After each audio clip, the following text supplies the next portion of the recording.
تو میں نے آپ سے بتایا کہ یہ قدر جو ہے، ایک تو اسی سے لفظ قدرت بنا ہے، اور نمبر دو اسی سے کسی شے کی قدر و قیمت، اور پھر اسی کے معنی ہے اندازہ مقرر کر دینا، کسی شے کا اندازہ مقرر، یہ قدر ہے۔ اللہ نے ہر چیز کا ایک اندازہ مقرر کر دیا ہے، اور قدر مقادیر، مشکات شریف میں ایک پورا باب ہے ایمان بالقدر کا عنوان ہے، صحیح معنی۔ تو پہلی حدیث کیا ہے؟ مسلم شریف کی روایت ہے، عن عبداللہ ابن عمرو بن العاص رضی اللہ تعالی عنہما۔ حضرت عمرو بن العاص جو بڑے سرداران قریش میں سے تھے، بڑے سیاستدان تھے اور بڑے بہادر انسان بھی تھے، ان کے بیٹے ہیں عبداللہ۔ اور بڑی دلچسپی کی بات یہ ہے کہ باپ اور بیٹے کے مزاج میں بود المشرقین تھا۔ وہ تھے جنگجو اور سیاستدان اور بڑے سرداروں میں سے، یہ تھے انتہائی زاہد و عابد، انتہائی زاہد و عابد۔ انہی کے بارے میں آتا ہے پوری رات کھڑے رہتے تھے نوافل، اور ہر روز روزہ رکھتے تھے، جس پر حضور نے یوں کہنا چاہیے کہ ڈانٹ پلائی۔ آپ کو اطلاع ہوئی، آپ نے بلایا، یا عبداللہ اولم اخبر انک تقوم اللیل و تصوم النہار تصوم الدہر، کیا مجھے یہ خبر نہیں دی گئی ہے؟ یعنی مجھے یہ خبر ملی ہے کہ تم پوری رات کھڑے رہتے ہو، نماز پڑھتے ہو، تم ہر روز روزہ رکھتے ہو، اب کیا کرتے؟ بلا یا رسول، جھوٹ بولنے کا تو یارہ ہی نہیں ہوگا، وہ بھی نہیں سکتا۔ فرمایا لا تفعل، سخت سے رو۔ وہ عبداللہ ابن عمرو ابن العاص رضی اللہ تعالیٰ عنہما اس کے راوی ہیں، قال قال رسول اللہ صلی اللہ علیہ وسلم کتب اللہ مقادیر الخلائق قبل ان یخلق السماوات والارض ب50,000 سنہ۔ اللہ تعالیٰ نے مقداریں اور تقدیریں، ابھی دو الفاظ میں بولوں گا تاکہ آپ کے ذہن میں بات رہے، معین کر دی تھی، لکھ دی تھی آسمانوں اور زمین کی تخلیق سے 50,000 سال تک۔ یہ ہے قدر، ہر چیز کی ایک تقدیر جو ہے وہ معین ہوئی ہے۔ اب آئیے اس میں کتاب سے مراد کیا ہے؟ جو آیت میں نے دوسرے نمبر پر پڑھی آج، سورہ حدید کی آیت، ما اصاب من مصیبت فی الارض ولا فی انفسکم الا فی کتاب من قبل ان نبرأ۔ کتاب سے مراد کیا؟ نہیں پڑتی تم پر کوئی مصیبت، کوئی تکلیف، نہ زمین میں نہ تمہاری جانوں میں۔ زمین میں سیلاب کا آ جانا، زلزلے کا آ جانا، کوئی اور اس طرح کی عمومی ہلاکت کا آ جانا، عمومی تکلیف کا آ جانا۔ تمہاری جان میں اچانک جو ہے تشخیص ہو گیا کینسر ہے، اچھے بنے تھے، ٹھیک ٹھاک چل رہے تھے، تو معمولی سی تکلیف ہوئی، انویسٹیگیشن کیا تو معلوم ہوا تو کینسر ہے، اور وہ کافی بڑھ چکا۔ لیکن جو شے بھی آتی ہے، چاہے تمہاری جان پر آئے چاہے زمین پر آئے، وہ ایک کتاب میں لکھی ہوئی موجود ہے، اس سے پہلے کہ ہم اسے ظاہر کریں۔ یہ تمہیں مشکل نظر آئے گا، ان ذالک علی اللہ یسیر، یہ اللہ پر بہت آسان، بہت آسان۔ اللہ کا علم کامل ہے۔ تو معلوم ایک بات جان لیجئے کہ حقیقت کتاب سے مراد اللہ کا علم قدیم ہے۔ اللہ کا علم حادث نہیں ہے، معاذ اللہ ثم معاذ اللہ، کہ کوئی شے ہوئی تو اس کے علم میں آئی۔ یہ ہمارے ہاں بعض گمراہ فرقوں کا عقیدہ ہے، اسے بدع کہتے ہیں، کہ اللہ کے علم میں بدع بھی ہے، یعنی کسی واقعے کے ظہور کے بعد اس پر کسی شے کا منکشف ہونا، معاذ اللہ ثم معاذ اللہ۔ یہ شان خداوندی سے بہت بڑی ہے۔ وہ تو عالم ما کان و ما یکون ہے، جو بھی کچھ تھا اور رہا ہے آج تک، ہمیشہ سے ہے، اور جو بھی کچھ ہوگا وہ سب اس کے علم میں آن واحد میں موجود۔ آن واحد، یہ آن واحد کے لفظ کو اچھی طرح سمجھ۔ مجھے سب سے پہلے تجربہ ہوا تھا، یہ سن میرا خیال ہے کہ 67-68 کی بات ہے، میں نے پہلا ہفائی سفر کیا تھا لاہور سے کراچی۔ اس وقت فوکر چلتا تھا، فوکر فرینڈشپ، چھوٹا جہاز پہ، چڑیا والا، اور کرایہ 90 روپے تھا نائٹ کوچ کا۔ آپ تصور کیجیے. تو میں چونکہ مجھے جغرافی سے دلچسپی ہے اور فوکس زیادہ اونچا نہیں ہوتا، تو میں دیکھتا جا رہا تھا کھڑکی سے اس وقت ہم کہاں پہنچ گئے، اب کہاں پہنچ گئے. اب جو روشنیاں نظر آ رہی ہیں کس شہر کی ہیں؟ یہ اکاڑے کی آ گئی، یہ ساہیوال کی آ گئی، یہ آگے اور آگے. ایک دم میں نے دیکھا کہ 3 شہروں کی روشنیاں بیک وقت دیکھ رہا ہوں. لودھرا، بہاولپور، سماسٹا. مجھے خیال آیا کہ جب میں ٹرین سے سفر کرتا ہوں، کراچی جاتا ہوں، تو لودھرا پہنچتا ہوں تو میں سمجھتا ہوں کہ ابھی بہاولپور آدھا گھنٹے بعد آئے گا. وہ مستقبل کی شہر ہے میرے لیے. بہاولپور پہنچتا ہوں تو لودھرا میرے لیے ماضی کی بات بن جاتی ہے. آدھے گھنٹے پہلے لودھرا آیا تھا، اور آدھے گھنٹے کے بعد جو ہے سماسٹا آئے گا. وہ میرے لیے مستقبل بن گیا، لودھرا ماضی بن گیا. لیکن اس بلندی پر میں بیک وقت دیکھ رہا ہوں لودھرا کو بھی اور بہاولپور کو بھی اور سماسٹا کو. یہ معاملہ جو ہے اس کو 1 ملین بلین سے ضرب دے لیجئے. اللہ تعالیٰ اس بلند مقام سے دیکھ رہا ہے جہاں اس کے مشاہدے میں، اس کے علم میں ماضی اور مستقبل کا کوئی سوال نہیں. آنے واحد، آنے واحد، آنے واحد. تو یہ در حقیقت کتاب جسے کہا گیا قرآن مجید میں بار بار بہت جگہوں پر آیا. تو یہ کتاب جو ہے در حقیقت اللہ تعالیٰ کا علم قدیم، اس میں سب کچھ موجود ہے، ہمیشہ سے موجود ہے، لکھا ہوا موجود ہے، اور کوئی غلط نہیں ہو سکتا. آگے چل کر گفتگو ہوگی اصل میں بعد میں کہ تقدیر کے جو عام عقیدے میں ہم تقدیر کہتے ہیں اس کے 2 پہلو ہیں. ایک پہلو ہے ما اصاب علی الانسان، جو کچھ انسان پر آتا ہے مصیبت، جیسے ابھی آیت میں نے پڑھی ما اصاب من مصیبت فی الارض ولا فی انفسکم. ہم ہر وقت صدمے ہیں، کوئی تکلیف آ گئی، کوئی مصیبت آ گئی، کوئی بیماری آ گئی، کوئی حادثہ ہو گیا، کوئی بچہ فوت ہو گیا، کوئی عزیز جو ہے وہ فوت ہو گیا. یہ ہر وقت حوادث ہے. تو جو بھی کچھ پیش آتا ہے وہ علم خداوندی میں ہمیشہ سے تھا.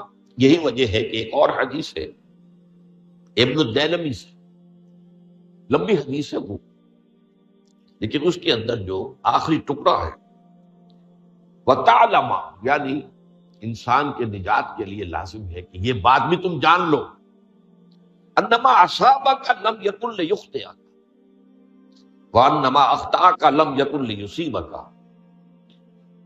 ولو مت علی غیر ھذا. اگر تم اس کے سوا کسی صورت پر ہوگے تو جہنم میں داخل ہو جاؤ گے، دخلت النار. یہ جان لو کہ جو چیز تم پر آئی وہ آنی ہی آنی تھی. دیکھیے ہوتا کیا ہے، کاش کہ میں اگر یوں کر لیتا تو یہ نہ ہو. بس یہی ایمان بالقدر کے مذہب.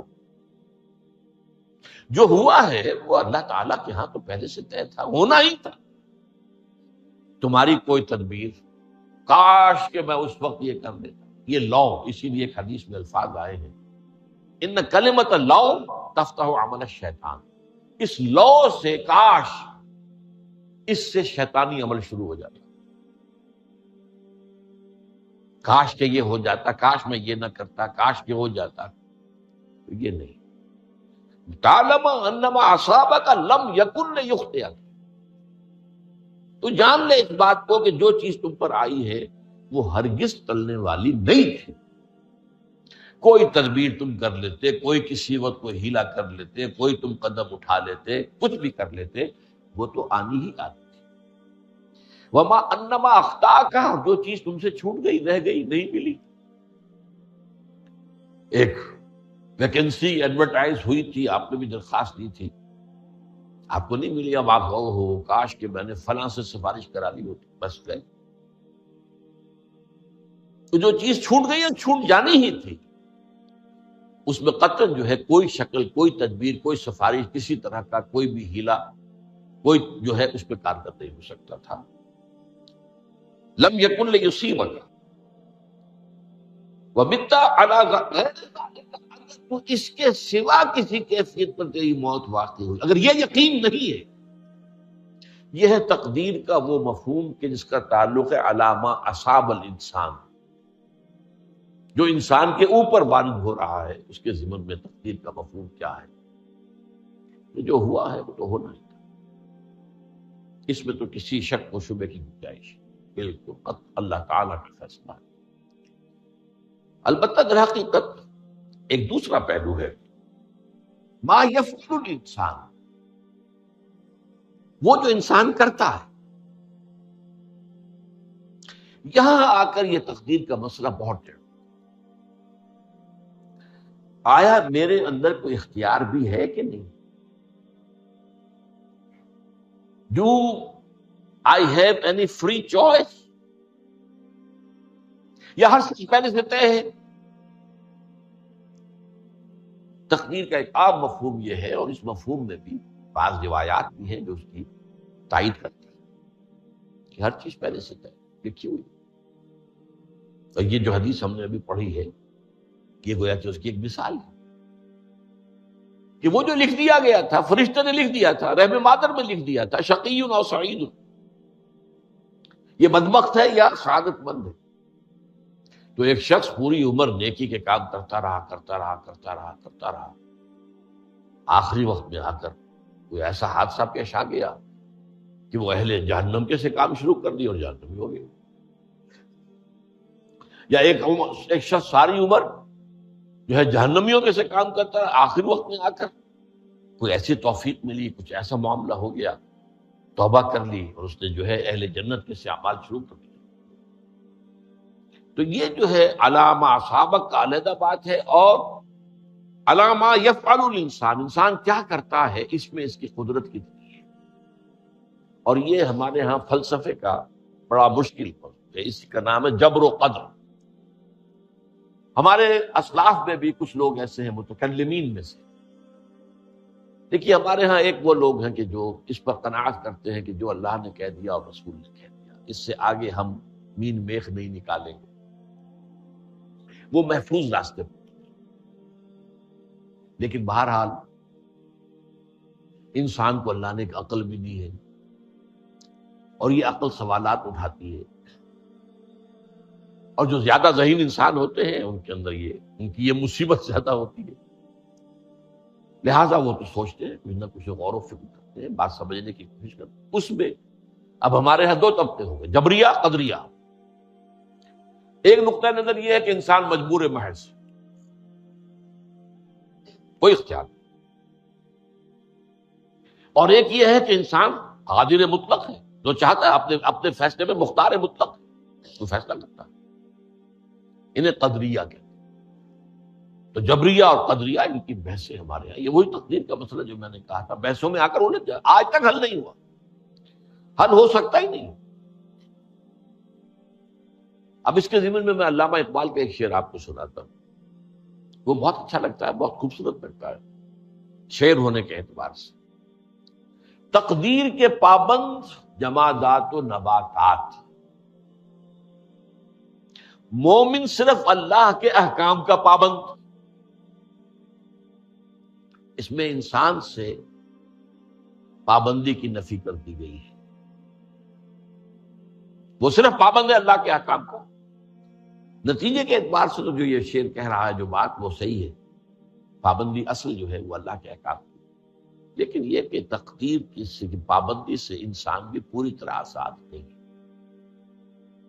یہ سمجھ لینا کہ یہ جمادات و نباتات ہی کا معاملہ، یہ غلط ہے، یہ مبالغہ ہے۔ ظاہر بات ہے کہ شاعر جو ہے، شاعر مبالغے سے بچ نہیں سکتا، چاہے وہ علامہ اقبالی ہو، کوئی بھی ہو۔ تو اسی لیے سورہ شعراء کے اندر جو عام شعراء کی جو صفات بیان ہوئی ہیں وہ آپ کے ذہن میں آ گئی ہوگی۔ مبالغہ کرتے ہیں، فی کل واد یہیمون، انہم یقولون ما لا یفعلون، وہ کہتے بھی وہ کچھ ہے جو کرتے نہیں ہیں، اور یہ بات تو علامہ اقبال پر بھی چسپاں ہوتی ہے۔ بہرحال یہ شعر ذرا پھر نوٹ کیجئے، تقدیر کے پابند جمادات و نباتات، مومن صرف اللہ کے احکام کا، اپنی بات صحیح نہیں۔ انسان بہت سے اعتبارات سے مجبور۔